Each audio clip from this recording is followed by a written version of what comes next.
So I clearly cut my hair. My mom cut it for me because, well, COVID, and she saved me so much time and a lot of... So thank you so much, Amma. Clearly like it, because if I didn't, there would be no video this week.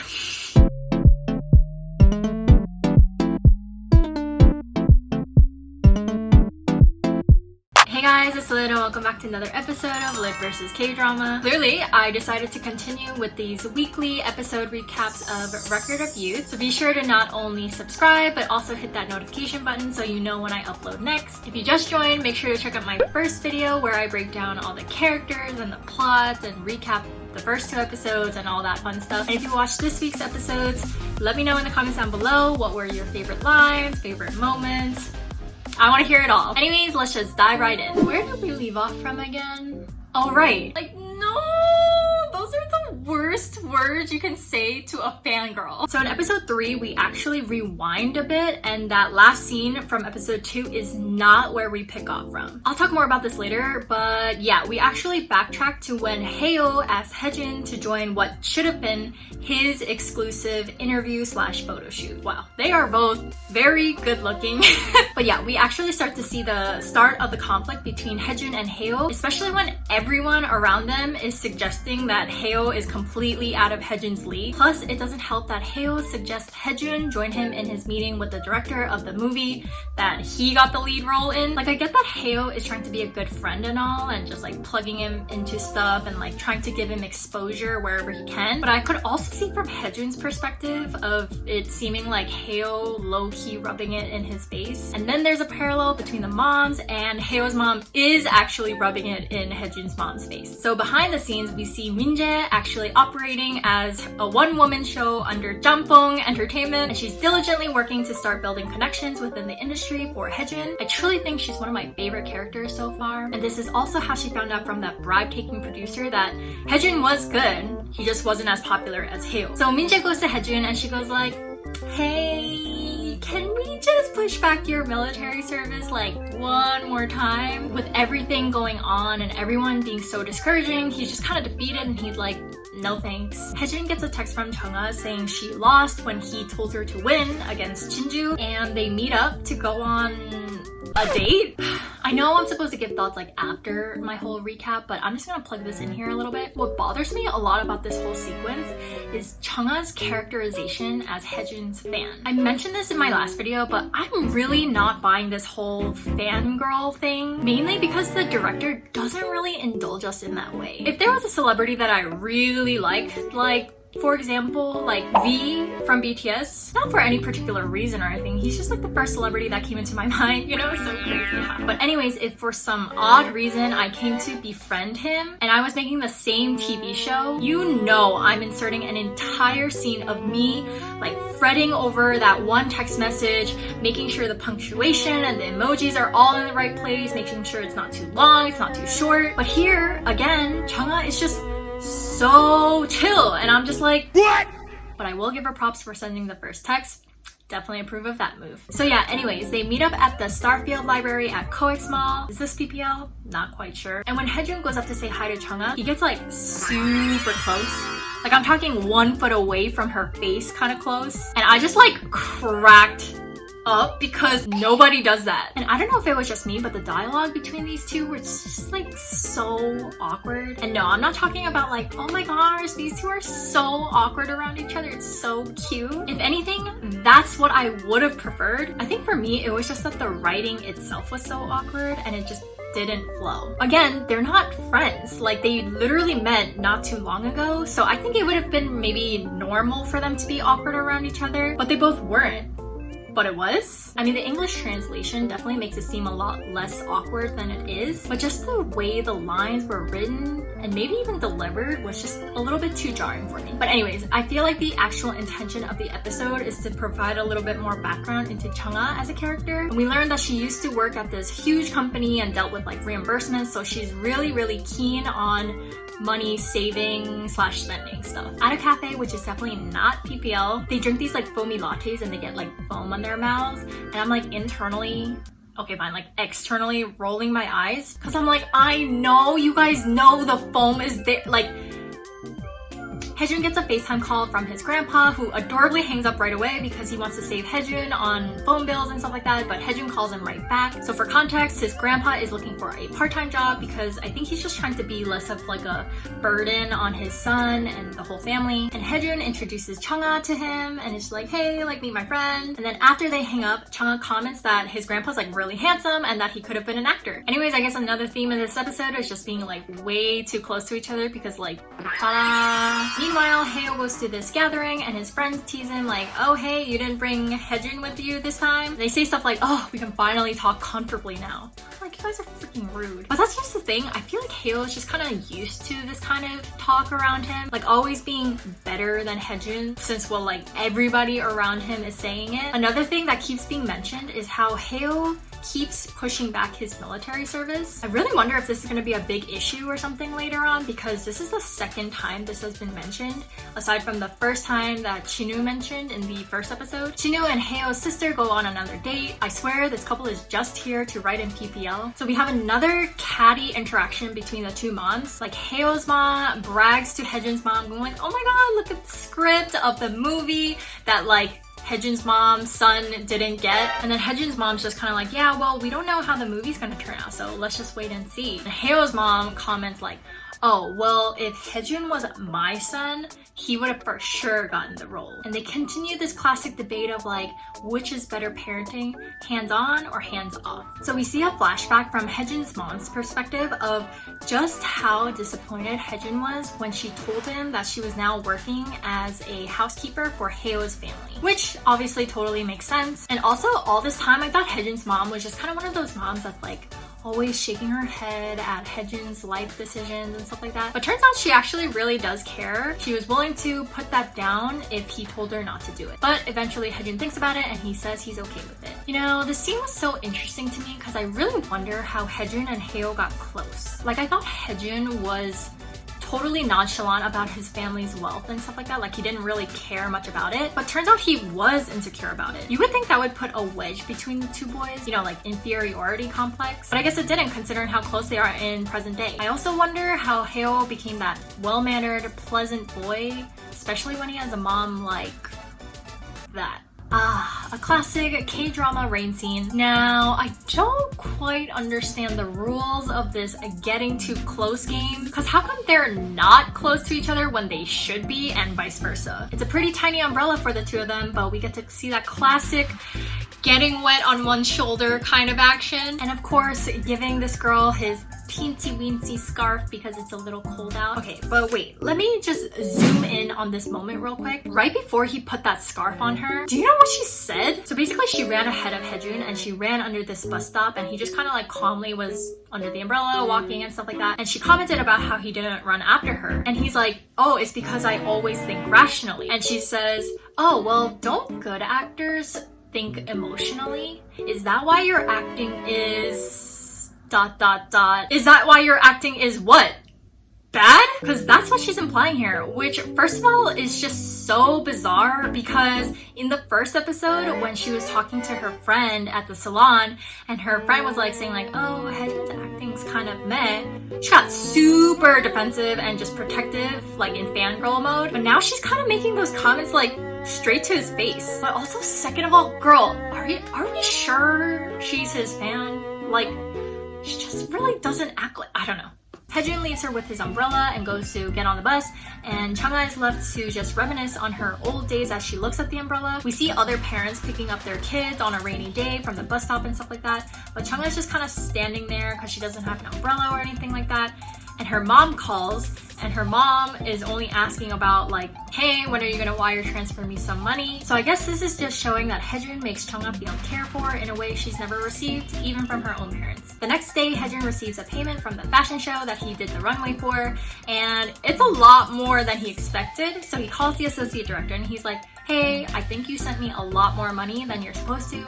Turns out, Charlie Jung, remember that guy? Haha. He specifically said to give Haejun more money because he did such a good job. It's like nice, but also it's not. Chungha does like the base makeup for this 78-year-old model, and as she's talking to him, you can kind of see the gears turning in her head. Do you see where we're going with this? Here's a hint. Heo goes to the salon and he specifically requests that Chungha does his makeup, and Jinju's just like, no can do, sorry, Chungha's just an assistant. But then in front of the salon director and everything, Heo goes like, are you gonna deny me, the client, what I want? I normally hate this type of behavior, but in this moment, I am living for it. So Chungha ends up doing Heo's makeup, and he keeps trying to make small talk with her during the whole time, but she keeps giving him like very short clipped answers. But wait, is homeboy interested? Because he keeps like peeking at her while she's doing his makeup, and later he makes these very, very interesting comments. So he's interested, and he's low-key bitter / jealous that she likes Haejun over him. Did I not predict this? Haejun also comes to see her, and I'm like, damn, she that girl. Chungha asked to meet because she found a job that's perfect for grandpa, which is senior modeling. And it was so funny because she was trying to show him a video of a runway for an example, but she accidentally played fan edit videos of him. Like, oh my god, I would just crawl in a hole and just die. Oh, and once more, another example of them not knowing personal boundaries. Haejun for some reason rejects her idea and is like, no, he's not gonna do it. And she's like, you didn't even talk to him about it. Haejun visits Minjae at her home office. Long story short, the takeaway from that conversation is that Haejun thinks that he can just go to Kundae, come back, and just restart his career that way. But Minjae is just kind of like setting him straight and says, who's gonna remember you then when people don't even know who you are now? Oof. And as he's walking later that evening, he sees this huge video billboard ad of Heo, and he thinks he's already lost. Which is finally how we end up at the end of episode 2, Haejun asking Chungha to cut his hair because he's gonna go to Kundae. But thankfully, Chungha has some sense and she's like, why are you gonna cut your hair now when your enlistment is in 10 days? What I liked best about this conversation is Haejun confronting Chungha and asking her like, are you actually my fan? And she denies it and everything, but then he turns away and he goes like, all right, well, just letting you know, I hate liars. And then he counts down like 3, 2, 1. Okay, I'm your fan. She like blurts it out and stuff, and his back is to her, so she doesn't see that smile he has on his face before he walks out, and she thinks he's just like either mad or just like awkward or whatever. Also, that producer guy, he calls Minjae asking about Haejun's schedule. Even though he was against it when Chungha first brought it up to him, Haejun ends up going to the senior modeling class center and he registers his grandpa. So cute! Are we gonna see some grandpa, grandson, dream chasing parallels? Because yes. Just to note, anytime a character asks to meet another character in a Korean drama, odds are it's an opportunity for PPL. And sure enough, Haejun and Minjae meets up for coffee. Minjae gives him a script and it's for a small part in the same movie that he didn't get the main role for. And she once again asks, can you push back your military service one more time? She takes off, leaving him to ponder it all on his own. And I think he made his decision because when he goes home that evening, he tells his mom, Amma, I think I'm going to push back my military service one more time because I got this small role. And her reaction is just kind of like, but I really just don't want to see you get hurt anymore. But his dad has the complete opposite reaction, and he like throws the meat that he bought so that he can, you know, properly feed Haejun before he goes to Kundae and all that stuff. It misses, by the way. So the dad tries to go after Haejun and he's just like clawing his way to him, but Haejun's mom is like holding him back and everything. And he's like,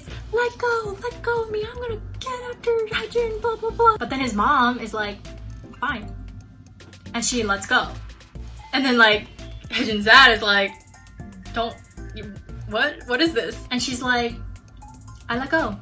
Do whatever you want because I'm gonna do whatever I want. Yay! That means she's gonna support Haejun now! Okay, so I have a lot of thoughts about this episode. So I know the first week is pilot week and it's just super important that you capture people's attention from the beginning and all that, but I'm just so conflicted about this whole let's take 2 steps forward and then 1 step back to explain how that next step was taken. Like, this episode was clearly a recount of how we got to the end of episode 2, but it really, I feel like, doesn't do much advancement for the story other than what we already know. It's just adding more context that I feel like could have been added to episode 2. Like, why not show it linearly and then squeeze in more story instead of showing the same scenes but with more context? Like, why not show the context to begin with but keep the story moving instead of backwards? Anyways, I know this was set up for like bigger things in later episodes, but I just have a few qualms about this episode. Like, I kind of disagree with what Minjae was saying of how like no one's gonna remember you and no one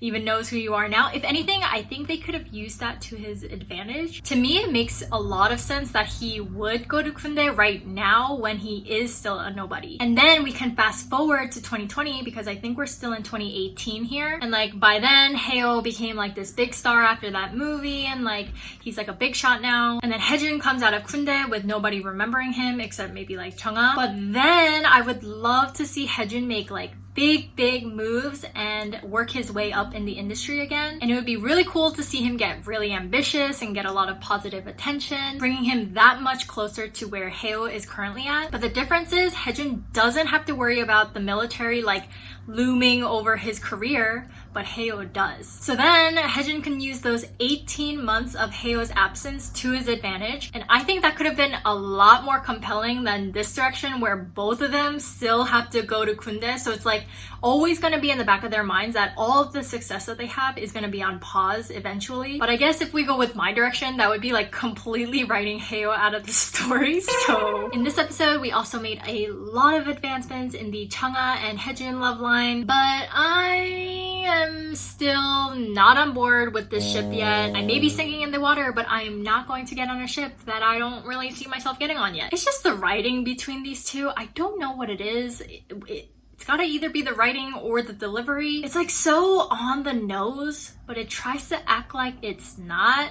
And I'm like, but you are. The story is picking up, so I'm really excited to see where the story heads in episode 4. So moving on. So picking up right where we left off, Haejun's parents just start arguing. Haejun's mom is like super fed up with Haejun's dad not supporting his own son's dreams. She's arguing what Haejun argued in episode 2. Like, how come the family is ripping him apart at home when the rest of the world is doing that perfectly fine on its own? Like, shouldn't the family be the ones encouraging and comforting him because the world is just so harsh? Haejun's dad's like, alright, well, don't come crying to me if it doesn't work out. I'm just throwing this in here. It might be a small scene, but again, scenes don't just kind of magically show up out of nowhere. Someone had to write it, act it, direct it, and then edit it all together so that it goes on air, aka every scene is intentional. So basically we catch this very subtle note that Haeo's mom is also bribing the admissions committee of a law school for her daughter. Like, I'm really starting to predict that all of this bribery is gonna catch up to Haeo's mom eventually. After his quiet exit to her confession yesterday, Haejun finally calls Chungha and asks to meet up later. But before he heads out for the day, Haejun hands his grandpa a registration card for the modeling agency. His grandpa's like, I don't want to do it. Like, go cancel it. But then Haejun's just kind of like, if you really want to cancel it, you go do it yourself. What a smart boy. Haejun goes to see Minjae and he tells her he's gonna do the part, and she is just ecstatic. Seriously, she is the best character. Like, we love her. So Minjae wants to enter this 7-year contract with Haejun, including his 18 months of military service, which is actually a really sweet gesture because that just means she believes in him that much that she's willing to invest 7 years of her own life into him and his dreams. But he says to just rewrite it and make the contract just 1 year because he really doesn't know what's gonna happen within that time and he doesn't want to hold her back. So they're just being so sweet and cute to each other. She goes like, okay, well, you know what? It's fine.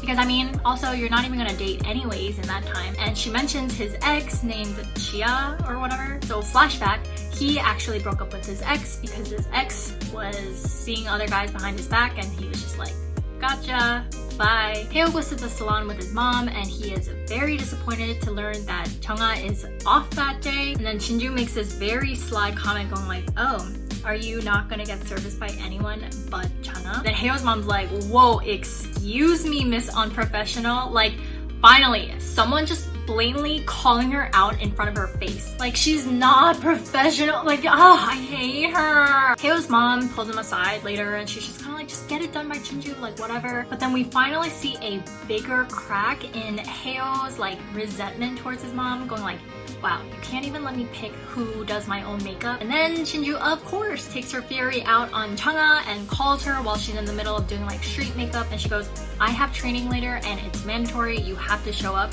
Chungha's like, today's my off day. And then Shinju's like, I don't care. like show up. But then Chungha just kind of ends the call going like, well, I can't make it, sorry, which is definitely gonna bite her in the butt later. Minjae keeps sending Haejun's soccer match videos, kind of as an analogy and as an encouragement to cultivate his ambition and competitiveness. Because in soccer, it's like, the game's not over till it's over, you know? Also, in one of their previous conversations, she said, you need to change your present day self because your present day self is what becomes your future self. And I'm just like, yes, girl, preach. Like, that is just my favorite line because it's just so true. Ugh, Minjae, I love her. We love her. So Haejun and Chungha meet up later that evening, and Haejun just starts teasing her, going like, since when did you like me and all that kind of stuff. They go out to drinks and Chungha gets drunk, and she just keeps going on and on about how great Haejun is. Shinju calls again later that night when they're together, and Chungha's just like, not gonna pick up this phone call. But then it clearly was like this slight like emotional trigger for her because she just starts breaking down and she says, the fact that Shinju hates me so much, it must be my fault, like I did something wrong. Nobody bullies for no reason. Which also was like the first scene that made me tear up in the past 4 episodes because I'm like, girl, it's not you, it's her. But also no, bullying is never justified even if there is a reason. Why have 1 rain scene when you can have 2? Also, Chungha runs very well in the rain for someone who should be piss drunk. Just saying. As they stand in front of the convenience store, they just have this conversation that just tells each other everything they need to know about each other. Again, this was a quick scene earlier and I was originally not going to mention it until I realized it contributed to a bigger scene. Jinwoo and his girlfriend meet again, and again it is a moment for PPL, this time for BMW, and they like hold hands in the car and like cute and wholesome or whatever. And then Jinwoo's just kind of like, hey, so like holding hands is cool and all, but like, can we like pick this up and go towards more like rated R stuff? And I'm like, okay, that's one way to go about it. And I thought it was a whatever scene between them, but then the next day, Haejun and Heo get an emergency text from Jinwoo going like, guys, I'm in trouble, SOS, come right now. So they get in Heo's car, and wow, BMW really went all out with the sponsorship for this episode, but they go and they meet Jinwoo at a women's health clinic center or whatever. And I'm like, oh my gosh, is she pregnant from the one time that they did it? Nope. So turns out this entire sequence is PPL for a cervical cancer shot. And apparently it's like really good for guys to even take if they want to be sexually active. I don't know how that works out if they don't have a cervix. So yeah, Jinwoo was just calling the boys, you know, like, boys, like, get your shots too. And I'm like, okay, I'm all for PPL, honestly. Like, I know I call it out a lot, but I understand that you need money in order to make a drama. But like, nah, I don't think this is it. I will always be so iffy about anything health related. Because like, let's just say someone gets the shot because they watched this drama and they're like, oh, like I'll get it too. And then something goes wrong. That's just like waiting for bad press to happen. This scene literally just screamed, I'm here for PPL. It didn't add to the story at all, except maybe the subplot of getting Jinwoo laid. Anyways, like I mentioned earlier, it does bite Chungha in the butt when she goes back to work the next day and Jinwoo's just kind of like, you didn't pick up my phone calls, you didn't come to my training session. I mean, Jinwoo is usually super snarky at work, but this time she's like taking it up a notch. But then, of course, it doesn't help at all when Heo's mom calls and she makes an appointment for like to get her makeup done. But this time she asks Chungha to do her makeup instead of Jinwoo, which makes Jinwoo just like super pissed off. But the reason why Heo's mom wants Chungha to do her makeup is because she wants to see why Heo keeps requesting Chungha to do his makeup. Minjae picks up Haejun and she's like, no, get in the back seat. So he's like, okay. And she says like, even though no one sees you as a star yet, you're a star to me and I'm going to treat you as such, which I think is so cute. He's like, stop the car. And she's like, okay. And then he gets out and he sits in the front saying he like always wants to be a humble celebrity, like double cute. Okay, so Haejun stops by to get his makeup done before he heads to his next location and he gets it done by Chungha. And then he says to Chungha like, don't get drunk in front of anyone else but me. And she's like, why not? And then he goes, because you're so cute. Oh, well, we went from 0 to 100 real quick. Meanwhile, Haeo's mom keeps up this schmoozing bribery game by calling these reporters and taking them out to this really expensive lunch. And pretty much what she's doing is cozying up to these reporters so that they write really, really nice articles for Haeo in the future. Chungha tries to still be a really good colleague to Chinju, even though Chinju is like the worst person in the world, and Chinju just like she's just not having it, and she vows that she will be the last person standing between the two of them. And I'm like, God, I freaking hate you. Oh my. And we round off the episode of Haejun and Minjae going to Haejun's first shoot for the movie, which is exactly what I'm here for. They run into Haejun's former president of that agency. Turns out he sold it and now he's working for a bigger company, and he's managing the actor from the first episode, Toha. Remember, you know, the actor who beat Haejun? But even if karma doesn't exist, retribution is so sweet, because turns out Haejun and Toa are here for the same shoot. And wouldn't you know, Haejun is playing the handsome mob leader whose main role is to beat the crap out of Toa's character. Here, Haejun adds a couple of ad-libs motivated by his genuine dislike of the actor Toa, and Toa just starts like yelling at him, going like, hey, that's not in the script. But the director is impressed and he tells Haejun to just kind of keep going with what he was thinking, and he even helps him in this like ad-lib scene. Also keep in mind, this is the same director from the very first episode, the very first scene, who actually wanted Haejun to be the main role. I kind of think that the director is gonna have a big hand in helping Haejun's acting career grow. Okay, so some thoughts about this episode. This is definitely my favorite episode so far, and I'm talking just like the second half of the episode. Okay, so I do think that there were necessary bits and pieces here and there in episodes 3 and like the first half of episode 4, but it was just like so slow. And I'm just really not the biggest fan of how Chungha and Haejun's relationship is developing, and that's for several reasons, which I'll dig into later. Like, let's think about this. What was the point of her lying to him to begin with? I mean, not that it was this really big misunderstanding to begin with, but if we were gonna be dealt that card, shouldn't it have a bigger role in the story? That whole bit was just resolved in 3 episodes and it just felt so pointless. I guess you can argue that it's to draw Haeo's attention to Chungha, but wouldn't Haejun being friends with her alone suffice? Okay, so the biggest reason why I'm not a fan of this friendship, relationship, fanship, whatever this is because in the first episode, when Chungha invites her friend over for dinner and they're talking about the idea of marriage, Chungha makes it very clear that she's not gonna get married and she's not gonna compromise her morals for anybody, including Haejun. But then in episode 3, when she was hanging out with Haejun and they were like debating on where to go to eat, and she was saying like, oh, I don't really eat out, I always eat at home, she explicitly makes the comment saying, okay, fine, I guess I'll compromise my morals and eat out with you.